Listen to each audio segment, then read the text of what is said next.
ప్రేక్షకులకి నమస్తే. Welcome to unhealthy India. ఈరోజు షుగర్ ప్రతిరోజు మనం వేసుకుంటున్న ఉరితాడు. మరి ఇలాంటి షుగర్ని వాడడం వల్ల ఎన్ని ప్రాబ్లమ్స్ వస్తున్నాయి మీ అందరికీ తెలుసు. సో ఈ అన్హెల్దీ ఇండియాని హెల్దీగా మార్చాలంటే ఫస్ట్ షుగర్ని తీసేయాలి. ఆ షుగర్ని తీసేస్తే ఏం పెట్టాలి, అసలు ఎట్లా తీసేయాలి, దీనిపైనే మన డిస్కషన్. సో ఈ పెద్ద ప్రాబ్లం గురించి మనతోని డిస్కస్ చేయడానికి మన స్టూడియోలో ఇలా ముగ్గురు గెస్ట్లు ఉన్నారు. దాంట్లో డాక్టర్ ప్రభుకుమార్ చల్లగాలి గారు, డాక్టర్ హరికిరణ్ గారు ఈయన ప్లాస్టిక్ సర్జన్, అండ్ వెనిలా గారు. సార్ నమస్తే. సార్ నమస్తే. నమస్తే మేడం. సో షుగర్, రైస్ ఈ రెండు కూడా సైమల్టేనియస్గా బాడీ పైన పనిచేస్తాయి అనేసి చాలామంది డాక్టర్స్ చెప్తుంటే విన్నా నేను. సో రైస్ అనేది అవాయిడ్ చేస్తేనే మనం బతుకుతామన్న స్టేజ్కి మనం వచ్చేసినాం. అసలు ఎందుకు ఒక వైట్ పాలిష్డ్ రైస్ అనేది అంత డేంజర్గా మారింది అంటే మీరేం చెప్తారు సార్? వాటిని 3-4 సార్లు బాగా పాలిష్ చేసి ప్రోటీన్ లేయర్ని తీసేసి, ఎప్పుడైతే రైస్లో ప్రోటీన్ లేయర్ లేకుండా అయిపోతుందో, అంటే కాంప్లెక్స్ కార్బోహైడ్రేట్ కాకుండా సింపుల్ కార్బోహైడ్రేట్ అయిపోయింది గ్లూకోజ్. ఓకే, స్ట్రైట్ అవేగా మన శరీరంలోకి గ్లూకోజ్ని పుష్ చేసేస్తున్నాం. అన్నం పరబ్రహ్మ స్వరూపం అన్డౌటెడ్లీ.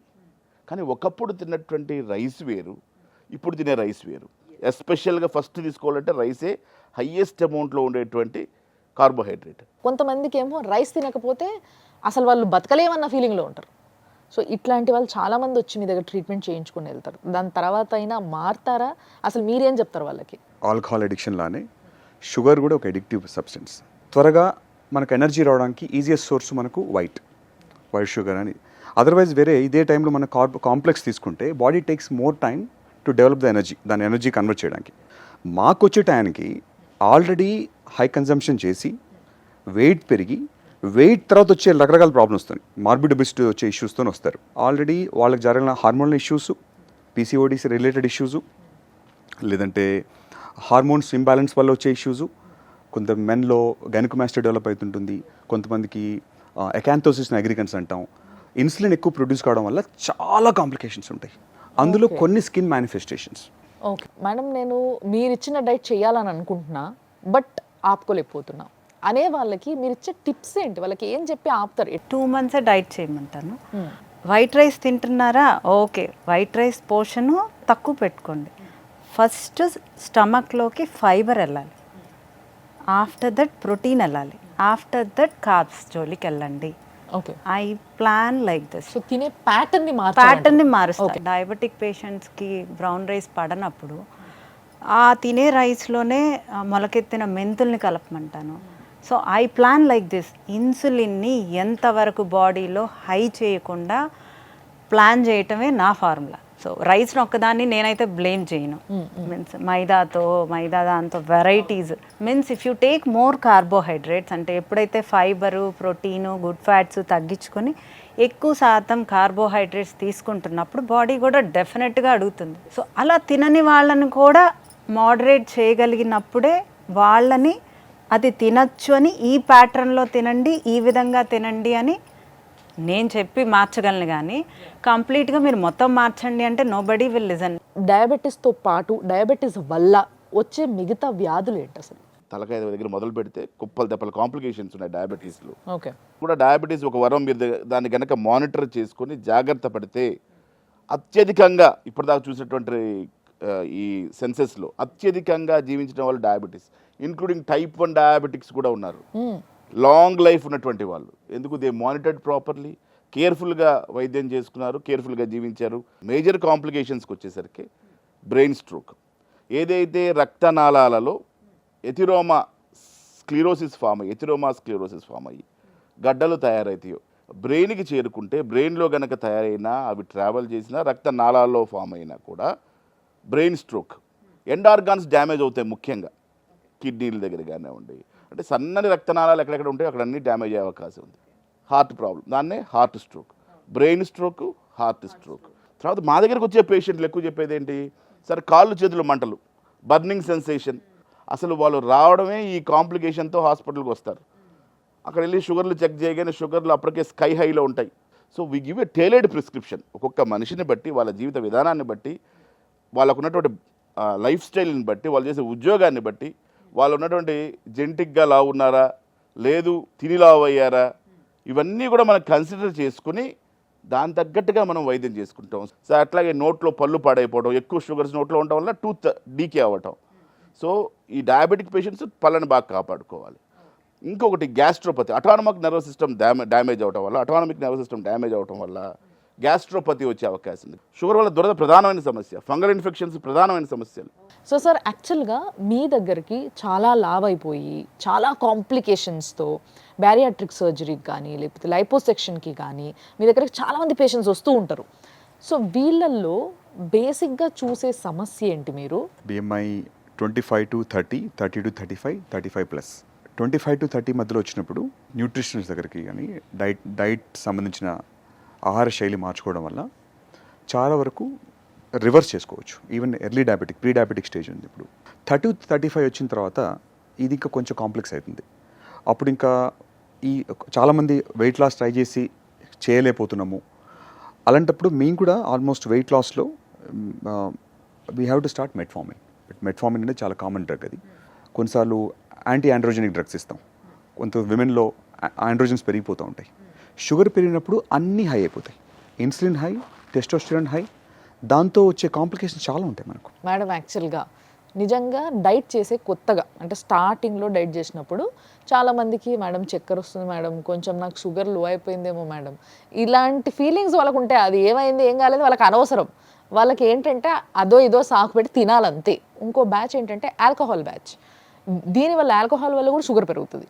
సో ఈ ఆల్కహాల్ని కూడా ఆపకపోతే వాళ్ళు ఎంత డైట్ చేసినా కూడా అది మెల్ల ప్రాబ్లం అయి కూర్చుంటుంది. సో వీళ్ళు ఆల్కహాల్ కానీ స్వీట్స్ కానీ అవాయిడ్ చేయడానికి, ఆపడానికి, మీ మాట వినడానికి మీరేం చెప్తారు వాళ్ళకి?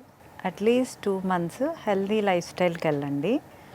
వీక్లో 4 days తగ్గిన తర్వాత 4 days ఒక హెల్దీ ప్యాటర్న్ డైట్ తీసుకుంటే 3 days మీకు ఇష్టమైంది ఒక్కొక్క రోజు ఒక్కొక్క చీట్ మీల్ చేసుకోండి. ఇది మెయింటెనెన్స్ డైట్ అంటారు. So I pamper my client with this formula. అంటే ఇప్పుడు డాక్టర్ గారు చెప్పారు మెట్ఫార్మిన్ తీసుకుంటే యంగ్ లుక్ వస్తుంది. సో వితౌట్ మెట్ఫార్మిన్ మనం బాడీలో ఇన్సులిన్ని రెసిస్ట్ చేసుకుంటే ఆటోమేటిక్గా యూ బికమ్. మీరు డాక్టర్ దగ్గరికి ఎందుకు వెళ్తారు? మీ వంటగది బాగుండకపోతేనే మీరు డాక్టర్ దగ్గరికి వెళ్తారు. Your food is your medicine. Plan your meal.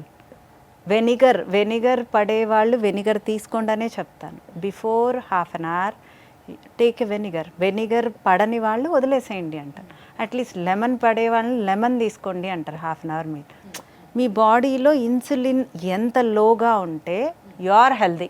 Like కొంతమంది డాక్టర్స్ చెప్తున్నట్టుగా, కొంతమంది న్యూట్రిషనిస్ట్ చెప్తున్నట్టుగా డేట్స్ కానీ హనీ కానీ ఇట్లా సబ్స్టిట్యూషన్స్ ఇంకా ఏమైనా ఉంటాయా, తినొచ్చా అవి కూడా? ఆఫ్టర్ యువర్ లాంగ్ మీల్ అంటే మధ్యాహ్నం ఒక మంచి మీల్ తర్వాత డెజర్ట్లా తీసుకోవచ్చు. ఓకే, డేట్స్ తీసుకోవచ్చు. డేట్స్ తీసుకోవచ్చు. మధ్యలో కూడా షుగర్ క్రేవింగ్స్ ఉన్నప్పుడు డార్క్ చాక్లెట్స్ తీసుకోవచ్చు. But that is in a limited thing. Cheat meal చేసేది కూడా ఒక పద్ధతిగా చేయండి. ఫస్ట్ కీరా తినండి, బిర్యానీ తింటూ కూడా ఆనియన్ తినండి, బిర్యానీ తింటూ కూడా మధ్యలో క్యారెట్, కీరా, లెచూస్ అన్నీ తినండి. వీక్లో ఒకరోజు పార్టీ చేసుకోండి. ఆ నెక్స్ట్ 4 days ఏం చేయాలి అనేది థింక్ లాజికల్లీ. రీసెంట్గా కొన్ని కేసెస్ చూస్తున్నాం మనం, 6 months బేబీకి డయాబెటీస్ అని చెప్పి. వీళ్ళకి రావడానికి కారణం ఏంటంటారు? అది జెనెటిక్ హిస్టరీ, టైప్ 1 డయాబెటీస్ అండి. ఓకే, అది ఒక ఇన్ఫెక్షన్ రూపంలో ఉండి సెల్ఫ్ ఆటో ఇమ్యూన్ డిసీజ్గా ఉండి జెనెటిక్ హిస్టరీలో కూడా డయాబెటీస్ లాంటి సమస్యలు ఉండి ఎక్కడైతే ఆ పిల్లలకు ఒక ఇన్ఫెక్షన్ లాగా వచ్చి వాళ్ళ సెల్స్ వాళ్ళంతా ఆటో ఇమ్యూన్ డిసీజ్ వాటంతా అవే చంపేసుకుంటాయి. కూర్చున్న దగ్గరే సెడెంటరీ లైఫ్ స్టైల్కి అలవాటు పోయి చక్కగా సెల్ ఫోన్లోనే కొడుతున్నాడు అన్ని. ముఖ్యంగా సాఫ్ట్వేర్ ఎంప్లాయీస్ అండి, బయటికి వెళ్ళలేరు, ఏ పని చేయలేరు, కూర్చొని ఇంట్లోనే. అంతా కోవిడ్ పుణ్యం అంట వర్క్ ఫ్రమ్ హోమ్ అనే కాన్సెప్ట్ వచ్చింది. ఈ యాప్లు అంత దారుణమైన పరిస్థితి తీసుకొస్తున్నాయి. వీటితోటి వీళ్ళ శారీరకంగా హింస, శరీరాన్ని బాగా సుఖానికి అలవాటు చేసేసి ఈ యాప్ల మీద అలవాటు పడి మళ్ళీ దాని మీద స్ట్రెస్, వాడు సరిగ్గా చేయకపోతే నా హెయిర్ కటింగ్ సరిగ్గా చేయలేదు ఇంకోటి మళ్ళీ దాని మీద కంప్లైంట్ పెట్టి లాగిన్ చేసి ఈ ప్రాబ్లం వచ్చింది, అదొక స్ట్రెస్ మళ్ళీ. సార్ ఇక్కడ నాకు ఇంకొక డౌట్ వస్తుంది సార్. మీరు ఇదంతా చెప్తే నాకు అనిపించింది ఏంటంటే, ఒక వ్యక్తి మంచిగా అన్నీ తింటూనే, షుగర్ కానీ రైస్ కానీ అన్నీ తింటూనే, మంచి హెల్దీ ఫుడ్ కూడా తీసుకుంటూనే, ఈ అప్పుడప్పుడు పార్టీసు తాగడము ఇవన్నీ చేస్తూనే ఒకవేళ బాగా వాకింగ్ జాగింగ్ చేసి చెమట బాగా తీస్తే ఈ మనిషికి షుగర్ తగ్గే అవకాశం ఉందా? ఒకవేళ షుగర్ కంపల్సరీగా అండి. ఎప్పుడైతే మీరు, నేను అదే చెప్పాను మీకు, 2 ఇష్యూస్ ఇక్కడ.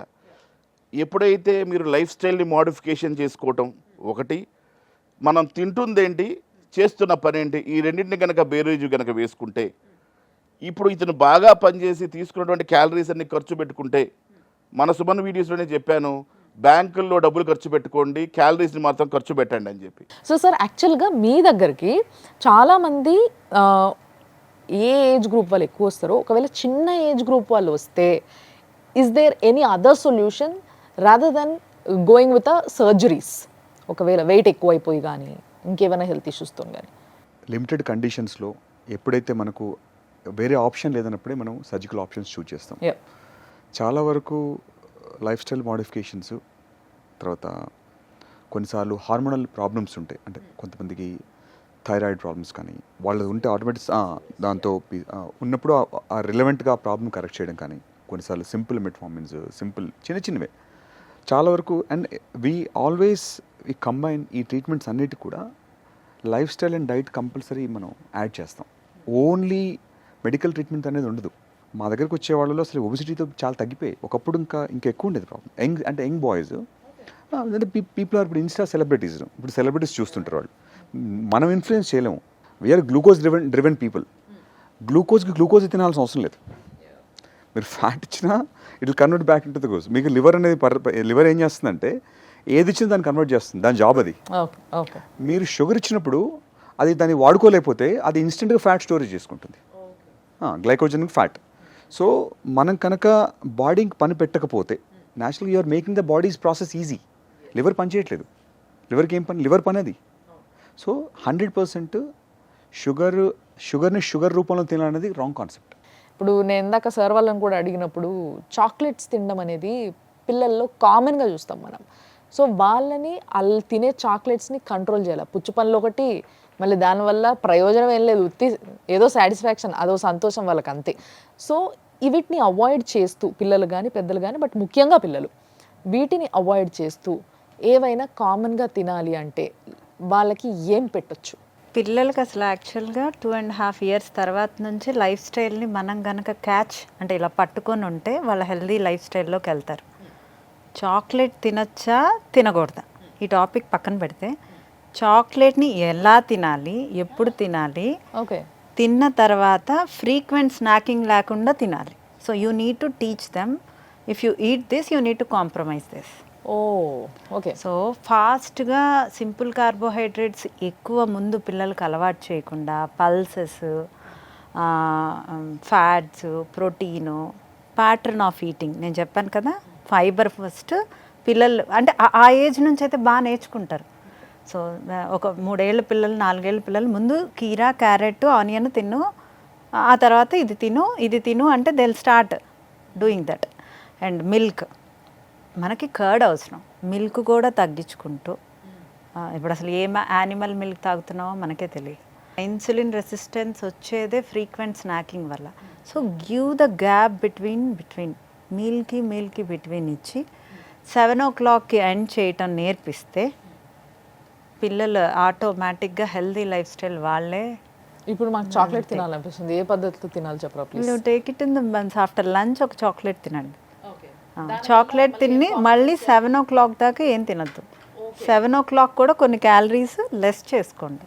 ఓకే, మీన్స్ పిల్లలకు కూడా అసలు న్యూట్రిషన్ అనే సబ్జెక్ట్ ఫస్ట్ నుంచి పెడితే దే విల్ నో అంటే what is good and what is bad and how to manage the calories. ఒక డేకి ఒక 3 meals 2 meals ఎట్లయితే ప్లాన్ చేసుకున్నా స్నాకింగ్తో సహా తీసుకున్న వాళ్ళు ఎన్ని క్యాలరీస్ తీసుకోవాలి, అందులో ఎన్ని బర్న్ చేసుకోవాలి? అంటే ఇప్పుడు మనం ఫర్ ఎగ్జాంపుల్ నాకు తెలిసి అయితే ఒక 1500 calories 1200 calories తీసుకోవాలి అనే ఒక పద్ధతి ఉంటే దాంట్లో మనం అన్నీ బర్న్ చేయాలంటే అంతే సంగతులు, అది కాని పని అది. సో ఎన్ని బర్న్ చేసుకుంటే రేపటి రోజుకి మనం సేఫ్ సైడ్లో ఉన్నట్టు? Variations are different. You can't means నీ బాడీ ఇన్ని క్యాలరీలే బర్న్ చేయగలదు, నేను ఇన్ని క్యాలరీలే బర్న్ చేయగలను. అసలు వీ కాంట్ ప్రిడిక్ట్ ఇట్. అంటే ఎవరికి వాళ్ళది ఇండివిజువల్గానే వర్క్ అవుతుంది. ఇండివిజువల్గానే ఆ బాడీ నేనైతే ఇండివిజువల్గానే ఎవ్రీ వీక్ మానిటర్ చేసి నెక్స్ట్ వీక్ వాళ్ళకి ఎన్ని క్యాలరీస్ ఇవ్వాలనేది నేను డిసైడ్ చేసుకుని ఆ అన్ని క్యాలరీస్ హెల్దీ ఫుడ్ పెడతాను. So it depends. అంటే వాకింగ్ చేయమని చెప్తాను, ఎవ్వరు వాకింగ్ చేయరు.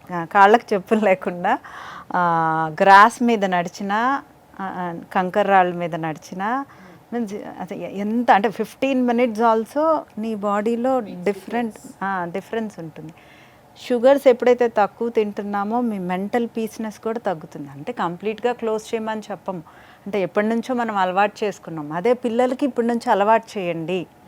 డయాబెటీస్ వచ్చింది కదా అని చాలామంది లైట్ తీసుకుంటారు. చాలామంది మెడిసిన్కి కూడా వెళ్ళరు.